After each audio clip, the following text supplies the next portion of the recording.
ರಾಜ್ಯ ಕಾಂಗ್ರೆಸ್ನಲ್ಲಿ ಕ್ಷಿಪ್ರ ರಾಜಕೀಯದ ವಾಸನೆ. ಬಿಜೆಪಿಗೆ ಕರ್ನಾಟಕದಲ್ಲೂ ಸಿಕ್ಕಿದ್ರ ಏಕನಾಥ್ ಶಿಂದೆ.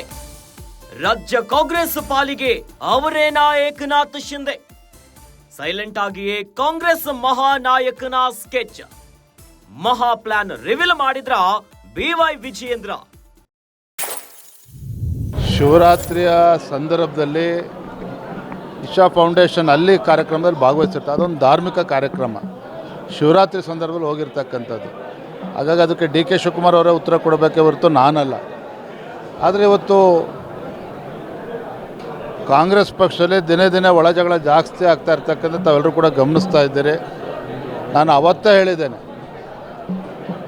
ಮುಂದಿನ ದಿನಗಳಲ್ಲಿ ಕ್ಷಿಪ್ರ ರಾಜಕೀಯ ಬೆಳವಣಿಗೆಗಳು ರಾಜ್ಯದಲ್ಲಿ ನಡೀತದೆ ಅನ್ನೋದನ್ನು ಹೇಳಿದ್ದೇನೆ. ಆಡಳಿತ ಪಕ್ಷದ ಕಾಂಗ್ರೆಸ್ ಪಕ್ಷದಲ್ಲಿ ಇವೆಲ್ಲವೂ ಮುನ್ಸೂಚನೆ ಅಂತೇಳಿ ಕಾಣಿಸ್ತಾ ಇದೆ. ವಿಜಯೇಂದ್ರ ಹೇಳಿದ ಕ್ಷಿಪ್ರ ಕ್ರಾಂತಿ ಯಾವುದು? ರಾಜ್ಯ ಕಾಂಗ್ರೆಸ್ಸಿನ ಒಳ ಜಗಳವೇ ಕ್ಷಿಪ್ರ ಕ್ರಾಂತಿಗೆ ಕಾರಣ ಆಗತ್ತಾ? ಕೈ ಅಂತ ಕಲಹವೇ ಬಿಜೆಪಿಗೆ ವರದಾನ ಆಗತ್ತಾ? ಹೀಗಾಗಿನೇ ಕಾದು ನೋಡಿ ಅಂದ್ರ BY ವಿಜಯೇಂದ್ರ ಅವರು. ಜಾಸ್ತಿ ಬೇಡ, ಸ್ವಲ್ಪ ದಿನ ಕಾದು ನೋಡಿ ಅಂದಿದ್ದಾರೆ BY ವಿಜಯೇಂದ್ರ. ಬಹಳ ಕುತೂಹಲಕ್ಕೆ ಕಾರಣ ಆಗ್ತಿದೆ ಈಗ ರಾಜ್ಯ ಕಾಂಗ್ರೆಸ್ನಲ್ಲಿ ಆಗ್ತಿರೋ ರಾಜಕೀಯ ಬೆಳವಣಿಗೆಗಳು.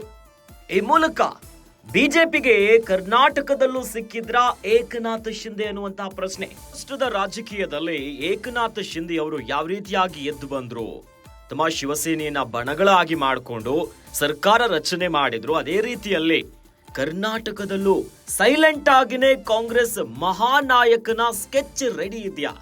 ಸದ್ಯ ಕಾಂಗ್ರೆಸ್ನಲ್ಲಿ ಎಲ್ಲವೂ ಸರಿ ಇಲ್ಲ ಅನ್ನೋದು ಬಹಳ ಸ್ಪಷ್ಟವಾಗಿ ಕಾಣಿಸ್ತಾ ಇದೆ. ಆತ KPCC ಅಧ್ಯಕ್ಷ ಸ್ಥಾನದ ಬದಲಾವಣೆ ವಿಚಾರ, ಸಚಿವ ಸಂಪುಟದ ಪುನರ್ರಚನೆ, CM ಕುರ್ಚಿಯ ಕಾಳಗ ನಡೀತಾನೆ ಇದೆ. ಇದರ ನಡುವೆ ಈಗ ಬಜೆಟ್ ಅಧಿವೇಶನಕ್ಕೂ ಕೂಡ ಮುಹೂರ್ತ ಫಿಕ್ಸ್ ಆಗಿದೆ. ಆದ್ರೆ ಮಹಾನಾಯಕನ ಒಂದೊಂದು ಹೆಜ್ಜೆಯೂ ಕೂಡ ಪ್ರಶ್ನೆಗಳನ್ನ ಮೂಡ್ತಾ ಇದೆ, ಜೊತೆಯಲ್ಲಿ ಬಹಳ ಚರ್ಚೆ ಕಾರಣ ಆಗ್ತಿದೆ. ಇತ್ತ ವಿಜೇಂದ್ರ ಅವರು ಹೇಳಿರುವಂತ ಕ್ಷಿಪ್ರ ಕ್ರಾಂತಿ ಯಾವುದು ಅದನ್ನ ಈಗ ಬಹಳ ಸೂಕ್ಷ್ಮ ಗಮನಿಸ್ತಾ ಇದ್ರೆ ಕಾಂಗ್ರೆಸ್ ಅಲ್ಲಿ ಆಗ್ತಿರೋ ಒಳ ಜಗಳ ಅದೇ ಕ್ಷಿಪ್ರ ಕ್ರಾಂತಿ ಕಾರಣ ಆಗತ್ತಾ? ಹಾಗಾಗಿನೇ ಕಾದು ನೋಡಿ ಅನ್ನುವಂತ ಮಂತ್ರವನ್ನ BY ವಿಜಯೇಂದ್ರ ಅವರು ಪಠಿಸಿದ್ದಾರೆ. ಯಾಕಂದ್ರೆ ಒಂದ್ ಕಡೆ BY ವಿಜಯೇಂದ್ರ ಅವರನ್ನ ಅಧ್ಯಕ್ಷ ಸ್ಥಾನದಿಂದ ಕೆಳಗಿಳಿಸಬೇಕನ್ನುವಂತ ದೊಡ್ಡ ಮಟ್ಟದ ಕಸರತ್ತುಗಳು ನಡೀತಾ ಇದೆ. ಆದ್ರೆ ಅದು ದಿನೇ ದಿನೇ ಮುಂದೆ ಹೋಗ್ತಾ ಇದೆ. ಅದು ಒಂದ್ ರೀತಿಯಾದಂತ ರಾಜಕೀಯ. ಆದ್ರೆ BY ವಿಜಯೇಂದ್ರ ಅವರು ಒಂದು ಮಾತು ಹೇಳಿದ್ರು, ಕಾದು ನೋಡಿ ಏನಾಗುತ್ತೆ, ರಾಜಕೀಯ ಕ್ಷಿಪ್ರ ಕ್ರಾಂತಿ ಆಗತ್ತೆ ಅನ್ನೋದು.